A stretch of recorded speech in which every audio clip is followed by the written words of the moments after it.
This song's called Alice's Restaurant. It's about Alice and the restaurant. But Alice's Restaurant is not the name of the restaurant, that's just the name of the song. And that's why I call the song Alice's Restaurant.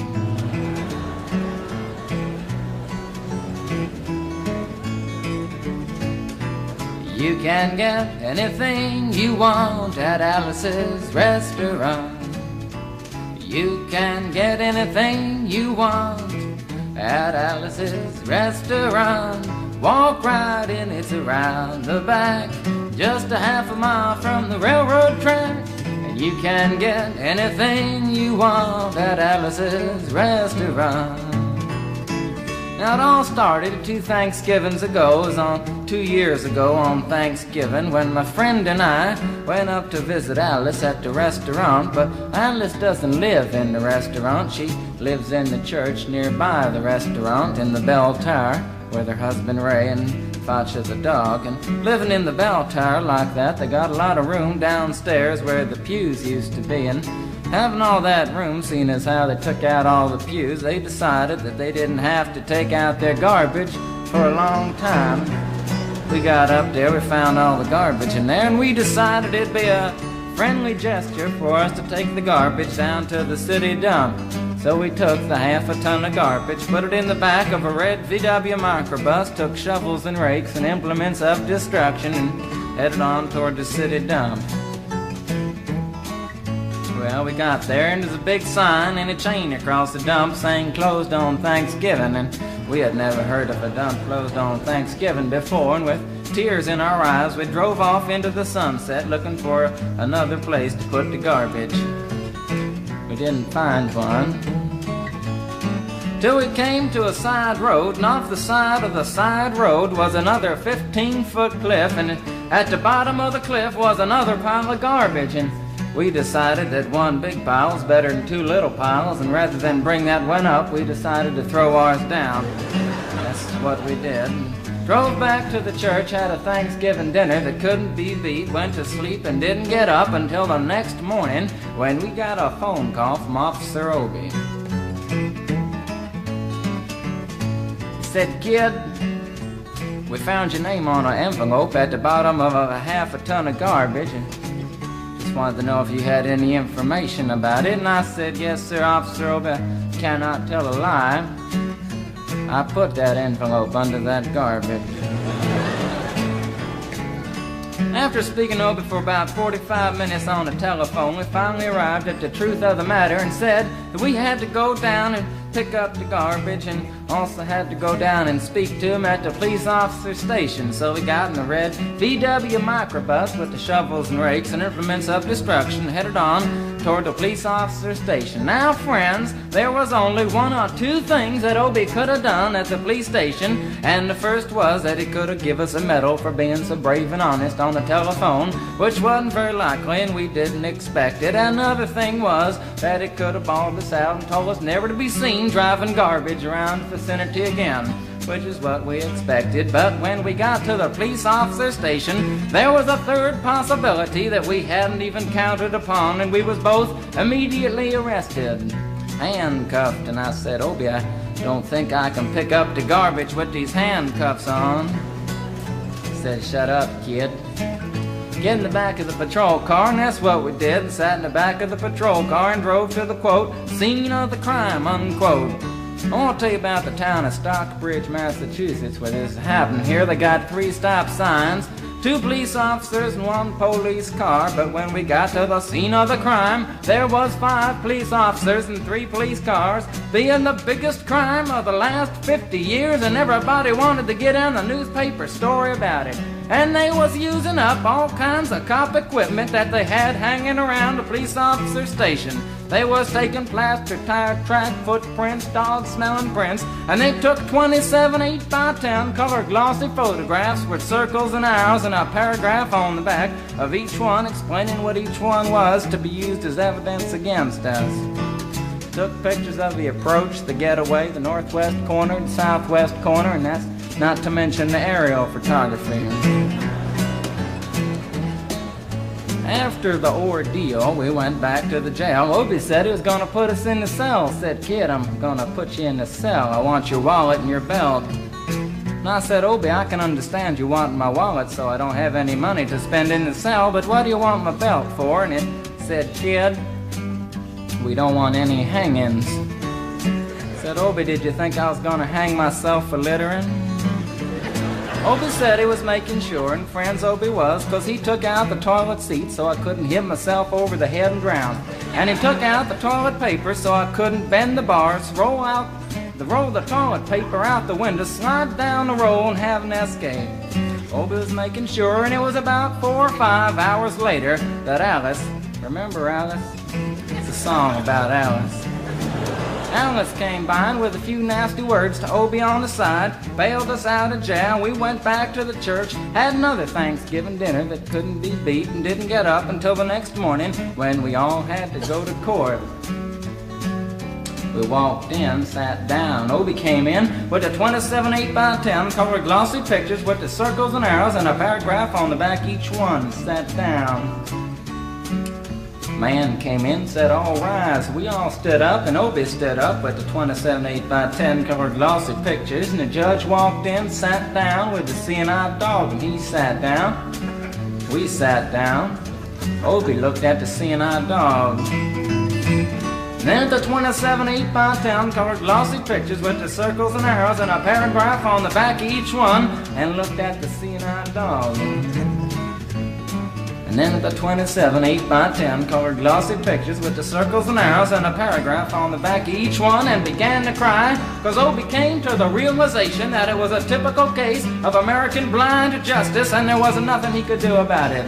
And the judge wasn't going to look at the 27 8x10 colored glossy pictures with the circles and arrows and a paragraph on the back of each one, explaining what each one was to be used as evidence against us.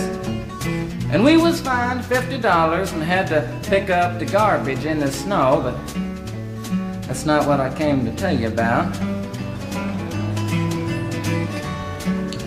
Came to talk about the draft. We got a building down New York City. It's called Whitehall Street, where you walk in and you get injected, inspected, detected, infected, neglected, and selected. I went down to get my physical examination one day, and I walked in, I sat down, got good and drunk the night before, so I looked and felt my best when I went in that morning. 'Cause I wanted to look like the all-American kid from New York City. Man, I wanted to feel like I wanted to be the all-American kid from New York, and I walked in, sat down, I was hung down, brung down, hung up, and all kinds of mean, nasty, ugly things. And I walked in, I sat down, they gave me a piece of paper, said, "Kid, see the psychiatrist, room 604. And I went up there, I said, "Shrink, I want to kill. I want to kill. I want to see blood and gore and guts and veins in my teeth. Eat dead, burnt bodies. I mean, kill. And I started jumping up and down, yelling, kill. And it started jumping up and down with me, and we was both jumping up and down, yelling, kill. And the sergeant came over, pinned the medal on me, set me down the hall, said, "You're our boy." And you feel too good about it. Proceeded on down the hall, getting more injections, inspections, detections, neglections, and all kinds of stuff that they was doing to me at the thing there. And I was there for 2 hours, 3 hours, 4 hours. I was there for a long time, going through all kinds of mean, nasty, ugly things, and I was just having a tough time there. And they was inspecting, injecting every single part of me, and they wasn't leaving no part untouched. Proceeded through, and when I finally came to see the very last man, I walked in, sat down after a whole big thing there, and I walked up and said, "What do you want?" He said, "Kid, we only got one question. Have you ever been arrested?"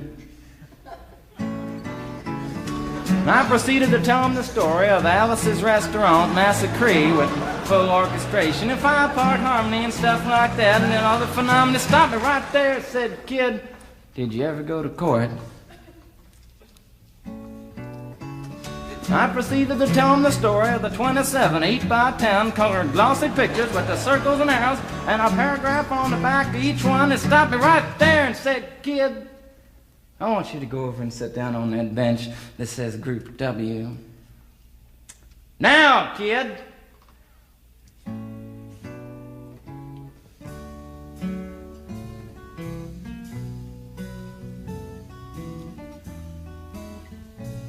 And I walked over to the bench there, and there's Group W is where they put you if you may not be moral enough to join the army after committing your special crime. And there was all kinds of mean, nasty, ugly-looking people on the bench there. There's mother rapers, father stabbers, father rapers sitting right there on the bench next to me, and it was mean and nasty and ugly and horrible and crime-fighting guys are sitting there on the bench. And the meanest, ugliest, nastiest one, the meanest father raper of them all, was coming over to me, and he was mean and ugly and nasty and horrible and all kinds of things. And he sat down next to me and said, "Kid,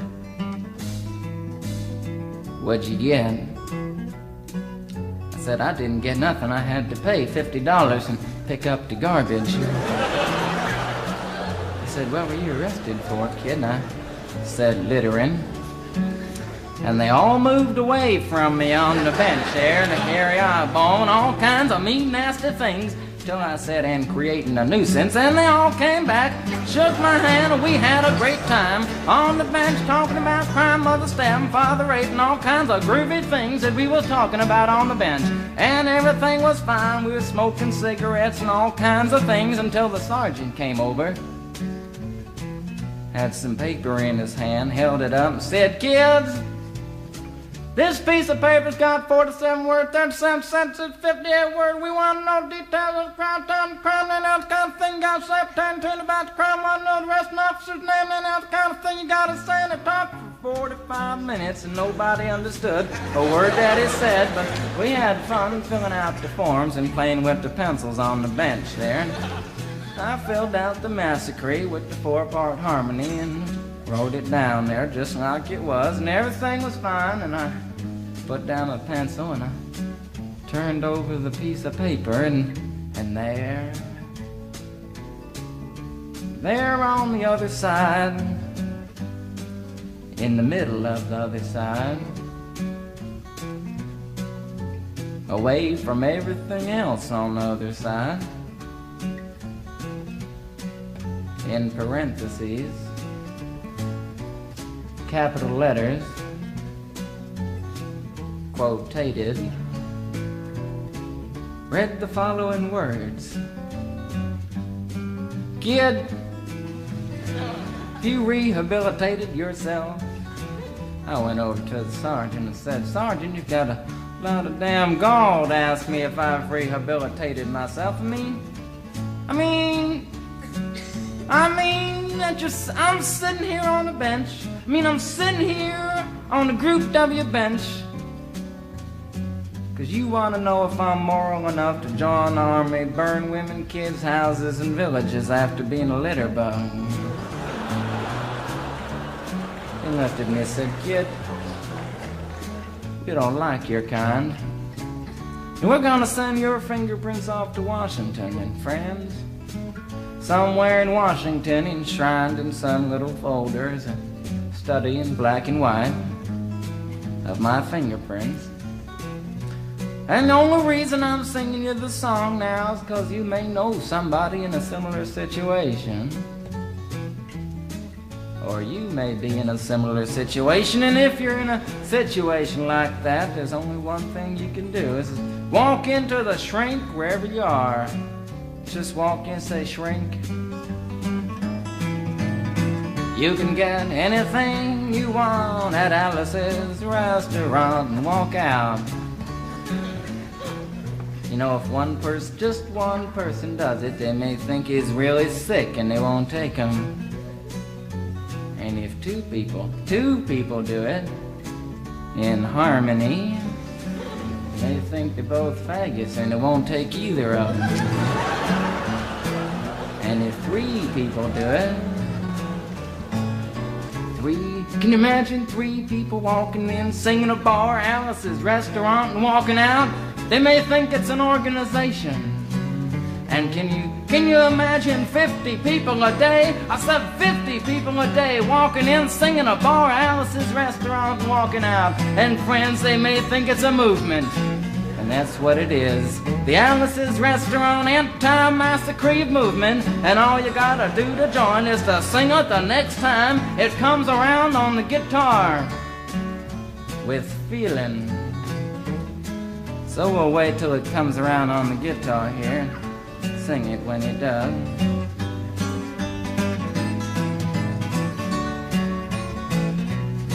Here it comes. You can get anything you want at Alice's Restaurant. You can get anything you want at Alice's Restaurant. Walk right in, it's around the back, just a half a mile from the railroad track. And you can get anything you want at Alice's Restaurant. That was horrible. If you want to end war and stuff, you gotta sing loud. You could put a lot. I've been singing the song now for 25 minutes. I could sing it for another 25 minutes. I'm not proud or tired. So we'll wait till it comes around again, and this time with 4-part harmony and feeling. We're just waiting for it to come around is what we're doing.